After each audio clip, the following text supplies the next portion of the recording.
விஜய் வந்து யார் கூட கூட்டணி அமைச்சா நல்லா இருக்கும், இல்ல யார் கூட போக வாய்ப்பு இருக்கு அப்படின்னாக்கா, கண்டிப்பா ஏடிஎம்கே கூட போறதுக்கு நிறைய வாய்ப்புகள் இருக்கு.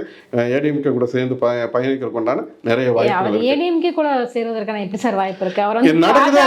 பாஜகவையும் தானே சார் அவர் எதிர்க்கிறாரு. இல்ல, இல்ல. ஏற்கனவே நடந்த மாநாட்டுல பாத்தீங்கன்னா நான் தான் திமுகவையும் பாஜகவையும் ஒரு சேர தானே அவர் எதிர்த்தாரு. இல்ல நீங்க சொல்றது இங்க அந்த அரசியல்ல நான் அந்த கதைக்குள்ள போகவே விரும்பல. அந்த நிரந்தர நண்பன் கிடையாது, நிரந்தர எதிரி கிடையாது.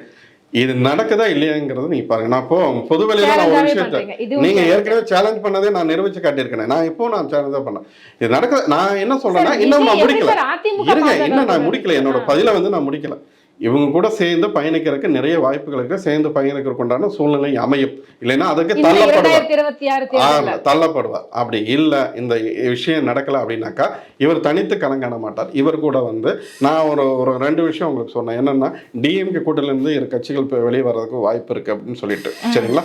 அந்த கூட்டணியிலிருந்து இப்போ காங்கிரஸ் விஜய் கூட சேர்ந்து பயணிக்கிறதுக்கு ஒரு நிறைய வாய்ப்பு இருக்கு. மூணாவது கூட்டணியா இருந்தா ஒன்று விஜயும் காங்கிரஸும் சேர்ந்து மூணாவது கூட்டணியாக பயணிப்பாங்க. அப்படி இல்லைன்னா நாம் தமிழர் சீமான் கூட இவங்க பயணிப்பாங்க. இதுதான் நடந்தே தீரும்.